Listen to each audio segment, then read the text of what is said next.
Well, in this month's Culture Matters segment, we focus on the culture, the environment at a nonprofit that has been around for a long time, Early Learning Indiana. And Paul Ashley is managing director at FirstPerson. He joins me now with an inside look at this nonprofit that, again, has been around for a long time. Many people know it or knew it as the Day Nursery. Yeah, Day Nursery Association, founded in 1899.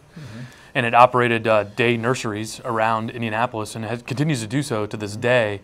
What happened, though, was about 3 or 4 years ago, they rebranded themselves to Early Learning Indiana because their mission became really 20 years ago, but they caught up with what changed about improving early childhood education statewide. And they actually help, in theory, competitors of theirs become better at early childhood education through a set of resources, training, and teaching. So they operate their own centers, but then they help other centers tap into resources that they provide. Yeah, all around that quality early education. It's become such a big issue in the state of Indiana, in particular with the business community. Over the last few years, that momentum continues. But again, Early Learning Indiana, they've been doing it for a long time. Yeah, over 100 years. And you know, you see the Lilly Foundation has been a big supporter of theirs for a long time, doubled down on that with a new grant in 2014. The state of Indiana, with all the moves they made in the pilot and then the expansion of the pilot this most recent session, has been a big funder of their expansion in terms of dollars from the state level to fund the programs that they do to help teachers. A lot we can talk about in terms of the culture at Early Learning Indiana. You talk about mission, and Yes. It seems to me that that mission and really driving home that mission is really affecting the culture and enabling them to even improve in the recruiting area. Yeah, it's exactly what they focus on. You know, early childhood education is not a job for everyone, and so they have to be very clear on what their mission, vision, and values are. And they told us there are 4 core values they drive on: excellence, collaboration, respect, and relationships. Those are 4 core values they've identified as a staff that help them live into their mission.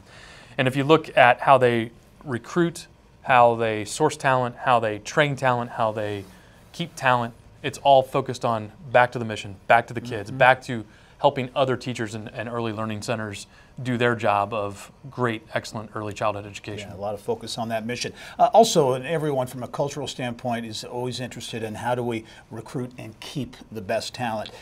Early Learning Indiana uses an employee engagement survey that's really brought some good things to the organization. Yeah, it has. So when we were talking to Ted Maple, their CEO, Ted was really thoughtful in making sure we understood one of the ways they start their planning from a corporate perspective is to ensure they have the voice of everybody. And so there's a survey that goes out about things as, you know, mundane sometimes as employee benefits to something as complicated as space. And so they listen to that, and that's the starting point for how they build their planning for multiple years. Well, you talk about space, you talk about big change at Early Learning Indiana. They're in new space right now.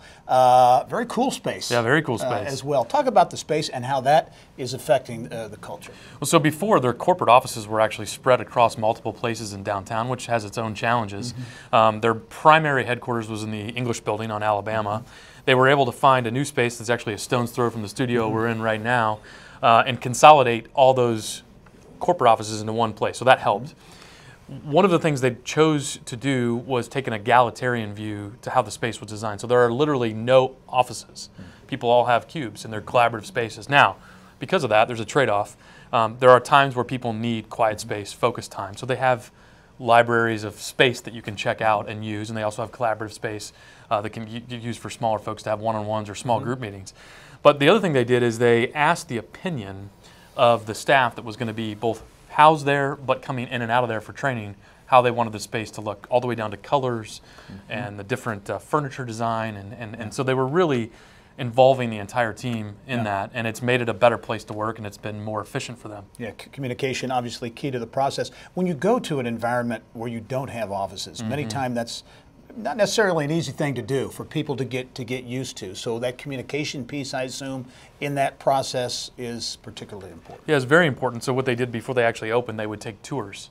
And so they would bring people in as the building was getting built out to make them familiar with the space that they had chosen, where they were going to sit. So when they showed up on day one, it wasn't a shock. They were very much ready. I also want to talk about something else Early Learning Indiana has created, and that's called the Joy Division. What's that all about? Well, it's to spread joy internally, right? If you're gonna go out and completely change the face of early childhood education in Indiana, one has to build up the joy to get that done, right? Kids do that. And so what they've done is they've created an internal division of a cross-section of employees, and their job is to think about how can they make ELI a place that's more fun to work, more engaging, really focus on the employee experience. So it has to do with well-being, it has to do with fun at work, it has to do with making Early Learning Indiana a place that people wake up every day excited to drive to work, and that's what this cross-sectional committee does. Final question for you, Paul.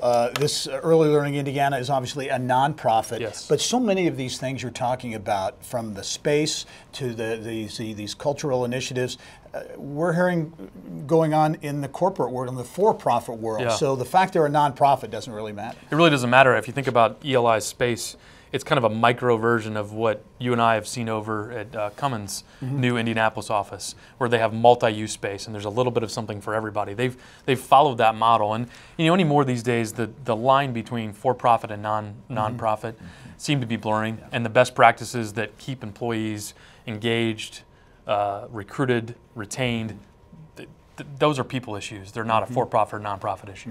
All right, Early Learning Indiana doing some very important work for our state in an important area of the economy. A lot of businesses on board with this initiative, and they're doing it in a very much a change agent way. Paul Ashley, as always, from FirstPerson, thanks for joining us. Thank you. We'll talk to you soon. Well, thanks for watching Inside Indiana Business on YouTube. For the latest statewide business news, be sure to visit InsideIndianaBusiness.com and subscribe to our free daily e-newsletters by clicking on the link.